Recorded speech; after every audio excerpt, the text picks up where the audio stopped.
preseason tutorial, DFS single game tutorial on Grade A Flicks. I keep forgetting to say the channel name is Grade A Flicks, but I consider the show name Grade A Fantasy. But anyway, so this show right here will be entitled strictly to the Hall of Fame game. Like I said, I played this game for the past 4 years, and I'm just trying to give a little intel on how to play a single game showdown in a way, but especially this game in particular. So let's just jump right into it. On the screen here, with the credits to our lads. Like I said, there are unofficial depth charts still coming out for other teams, but obviously these are the first two teams that are going to be playing to kick off the preseason. A lot of news has already kind of came out to know that who's going to be getting some playing time, who won't be. As usual, another Hall of Fame game, another one where the starters won't play for either both Houston and Chicago. There was a Caleb Williams was trying his best to get into the game. He wanted to get as many reps as possible, but first round pick, already known as a starter, so he won't be getting in on that. Here's the unofficial depth chart for what's updated now for Houston. And I think we should start on this one. So let's start first. So when it comes to the Hall of Fame game, what you want to start doing is at least you got to get the news right. It's a lot of hard work to dig into the news, know the players' skill set, what they've been doing in camp, who's been playing with who's been building connections with the quarterbacks, what are the running backs looking like, things like that. But the first thing you need to do is to know that people want to play in a season that has at least a couple of starters in there. You don't play the starters don't play a Hall of Fame game. That's rule number one. Number two, pay attention to the depth charts. Depth charts are very important. So in this case right here, we already know that Caleb Williams, the quarterback over here, he will not be playing. Tyson Bagent has already been known to start. So Tyson Bagent had some games last year for injured Justin Fields, Rippin, and then you have Austin Reed. So in this case, what normally happens is when you have three quarterbacks, normally the person who starts will get the whole first quarter. Sometimes they'll get the whole first half. In most cases, Badger will get probably the first quarter and maybe part of the second quarter, while Rippin will probably finish the second quarter, get the whole third. Whoever's the third quarterback will get the entire fourth quarter at the end. What I mean by paying attention to the depth charts, especially now, obviously, time is important. The people who's going to be on the field the most are the people who are going to score the most. Sometimes I like to stack. Stacking is not important in preseason. Sometimes I like to get a little different by stacking in preseason.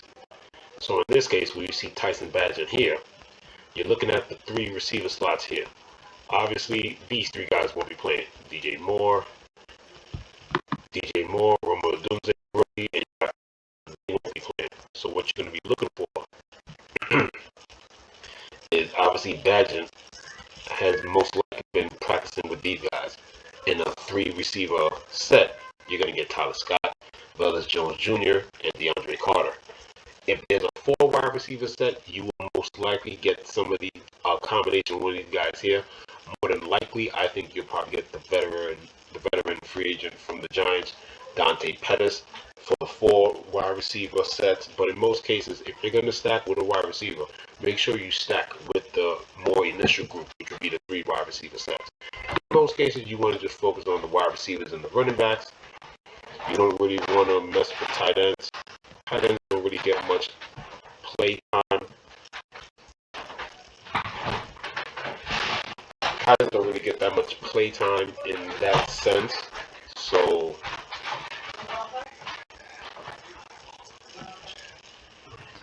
I really don't, Cole Clement, Gerald Everett, free agent signing from LA, those guys, most likely I don't think those guys will get played.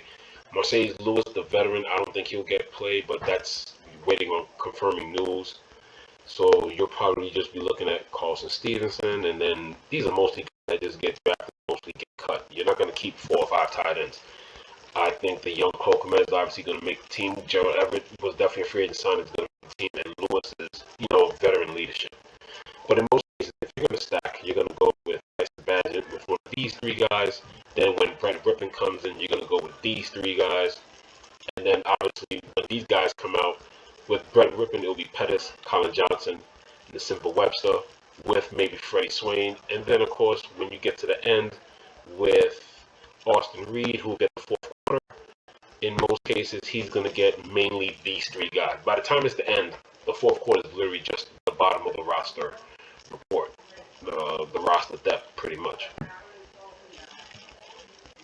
I'm just using the Bears as an example because that's the page that I had up. Number three, most importantly, you got to get to the kickers and defenses. No matter what, who gets subbed in, subbed out, the defense is always going to be on the field. They can gain points. These games can get ugly. Like I said, these are guys that are, trying to make the team. So defenses are viable all the time for turnovers and sacks. In this case, kickers are always optimal. It's always good when a team only has one kicker. You don't have to worry about the kicker battle. When there's normally a kicker position battle, there's normally two kickers. So with two kickers, you'll normally have one kicker do the first half, one kicker do the second half. In this case, we don't have to worry about that. Both kickers will be optimal in this game. Cairo Santos for Chicago and for Texas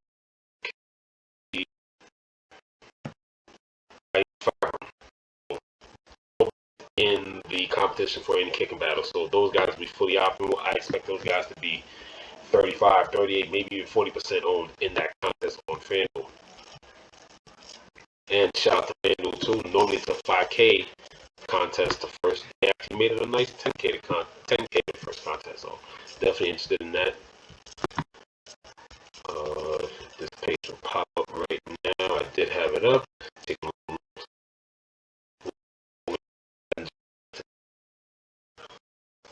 Again, let's say the competition. You're gonna want, you're just gonna want the place kickers are gonna be in preseason games get ugly. So field goal will be viable, and then of course they get in the one top, and then of course they get in the one on the top of the touchdown. Have a little issue here, but let's get back. Hopefully these pages do open up. We'll go back to Houston's page right now, and then of course, like I said, what I went over with number 4, proper group stacking. Like I said, number 2s play the number 2s. If you want to stack with the wide receivers, like I said, sometimes you'll get, depending on the wide receiver set, if it's 4 wide receivers, you're going to get a guy in the third group.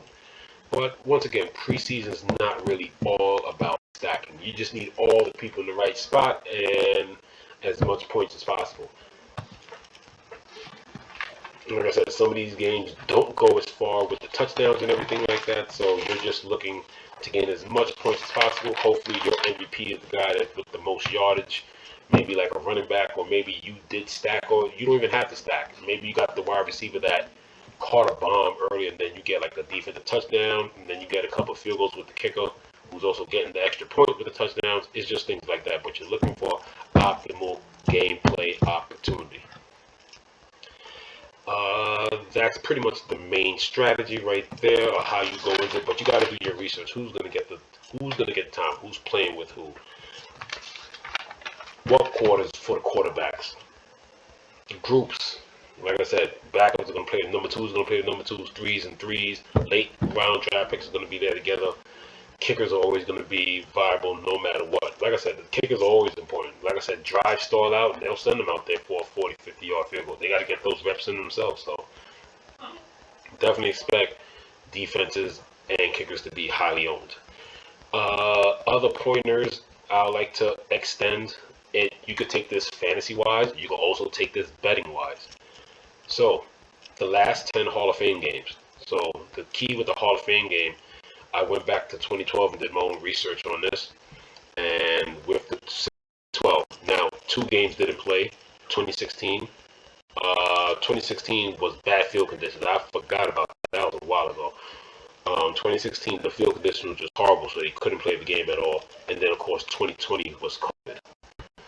So with that situation all said and done, Uh, a lot of these games go high scoring. 2012, with what I found out from 2012, you're looking at, and man, this is taking a while. This is not the first time using a computer. I guess using this game center thing is kind of slowing this thing down. First time using a laptop doing this. Normally I do this on my phone, but got to try this thing. Anyway, back to the research. So, scoring is at a premium here. The last 10 Hall of Fame games, since 2012, only one game had a total that went over 40. Four went under 30. Over from the games that I've researched, 30.7. So barely these games are barely getting over 30. So the 30 and a half is kind of like where you can think about it. This is still might need to take this out. And just get back to this.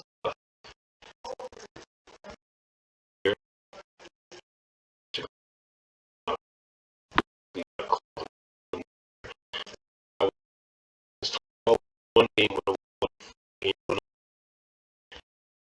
a 5 game total. So, like I said, these are valuable. Field goals, the kickers, they're the most probably doing the most consistent scoring. Because like I said, a lot of drives do stall out. The lowest scoring game, just to make it individual, the lowest scoring game was back, well, in the last 10 years. 2015, Pittsburgh lost 14-3. The highest scoring game, I think I have it as a tie. No. 27. Okay, there's two games tied for second. 2017, Arizona lost to Dallas in 18. That was a total of 38. Also with a total of 38, and that was one of the games that I played. 2022, Las Vegas beat Jacksonville 27-11. So that's 38. And then last year's game with a couple of late touchdowns got up to 37. The highest scoring in the last 10 years, back in 2013. Miami lost to Dallas 24-20. That's the one game that went over 40 with a total of 44. So if we go back to the groupings of what I was talking about before, we'll go here. CJ Stroud, Joe Mixon, none of these guys are playing. Joe Mixon is nursing a hamstring. That means you'll be looking at Davis Mills and you'll be looking to probably load up here. Now, I don't think Robin Wood, being a veteran, should be looking to get a lot of playing time, even though obviously the starters are not going to play. Noah Brown is mainly a main slot guy. So with the young draft picks from last year, and then obviously the addition of Stephon Diggs, I really think the only person you might really see might be John Mitchell III, the rookie from last year. I don't think you're going to really see Woods, Brown, Collins, Diggs, or Tank Dell. Davis Mills is going to get the start. I did a little preseason research. He has been hooking up well with Xavier Hutchinson. They're going to get Ben Skronik out there. He's definitely a favorite to definitely make the team. Being a former starter, third, fourth wide receiver on the Rams. He's been making a lot of noise with his route running and a very underrated 6'3" frame that knows how to go and get the ball. He's been making impressive catches. And in this case, in most cases, like I said, with these three quarterbacks, you're going to get Davis Mills to start. And like I said, sometimes you get the starting quarterback gets the whole half. The next quarterback will be the backup, will be Case Keenum, and then Tim Boyle. This will be interesting to see. These guys are all viable, been started in the league before. Just got to pair them up with the right wide receiver that you can see here. Quintus Cephas, former Lion. He's looking to, stay in the league. Like I said, Xavier Hutchinson has been mixing it up with Davis Mills. Because like I said, I understand I went from second to third, but the only second ranked backup that I really have might get to play is John Mechie. It hasn't been cleared yet, but once again, like Chicago, Houston starters won't be playing, and then of course, because of their stature, Noah Brown won't play, and Robert Wood the vet, he's not going to get any burn. Dalton Schultz, you might see a little bit of Brevin Jordan, and then it'll dwindle down to Cade Stover, Quarantino, and Dalton Nee. The big news that is going into, and I'll go over this even more, just for depth purposes, I'll go into it even more, is Dameon Pierce and Jawar Jordan. They're looking to have extensive playing time. The thing with Damian Pierce has been struggling with the zone blocking scheme, and he was dinged up a bit last year, but failed to impress. So they brought in the veteran Joe Mixon. So actually from here now, Dwar Gumbwale, I think what he's like maybe 5, 6 year vet, spent some time in Jacksonville. He looks like he's going to be the vet that's probably going to stay. But Damian Pierce and Jawal Jordan seem to be really vying for the backup running back position because so far Jawal Jordan has shown a lot of great skill out, and he's picking up the zone blocking scheme a lot better than Damian Pierce. So we'll see. That's a position battle we definitely need to look forward to. Plus, they said those guys will get a lot of playing time. Cam Akers, I don't think is going to play. Coming off the Achilles, he might get limited time, and then after that, you're probably looking for one of these two guys as a low-owned second half scorer in J.J. Taylor and British Brooks. But once again, those are the little tips that I have. Those are the little tips that I have for how to approach the Hall of Fame game or a preseason single game showdown. You got to pay attention to the groups. Stacking is not important, but like I said, getting news, research, and knowing who are the people that's going to get the playing time, that is the most important thing. So, sorry for the little delay and things like that. Let's see here, that's the content right here. There's already news on the people. They go to Jawal Jordan's news. I checked that earlier. The news broke, but according from the time this video is going to load, maybe 4 or 5 hours ago, that said Caleb Williams, he wanted to play, but they denied him. So that's it right there, and I'm definitely, like I said, once again, I'm definitely loving the prize pool for this contest, 10K to first. Like I said, all the other years that I played, it's normally a 5K to first contest, but this just makes me want to play it even more. And hopefully things go well. But that is the opening. That is the end of the show. That is pretty much, little tips and walkthrough on how to approach a preseason showdown, especially for the Hall of Fame game. Tomorrow will be more of a slate breakdown, even though I kind of did a little preview of the slate breakdown just now, but it'll be a more formal slate breakdown as the game itself is being played Thursday night, 8 p.m. So I'll do a little game review tomorrow on who will be the interesting place to play. But today's video was just a preseason walkthrough on how to approach a preseason DFS single game showdown, or single game showdown if you play DraftKings. So once again, I hope you like the vid, and good luck if you're playing this contest. Hope to see you in there, and good luck. Remember, do your research, y'all. Still more news on who's gonna play and this and that. Once again, no starters will be playing. And then you just got to figure out like who the coaches might say we want to see more of this combination coming out, or these wide receivers will play with this quarterback, that quarterback. Still more news to go. It's still about 48. We're still about 48 hours from this game. So yeah, it's by the time this video uploads, probably 47, 46 hours for this game. So, but already some interesting news popping up. But just giving you little keys and tips on how to attack it, how to pick it. And, good luck. Hope you enjoyed the episode. This is the end of Grade A Fantasy's Fan Duel single game preseason Hall of Fame strategy. And I'm signing off. Good luck, and see you tomorrow for the slate breakdown.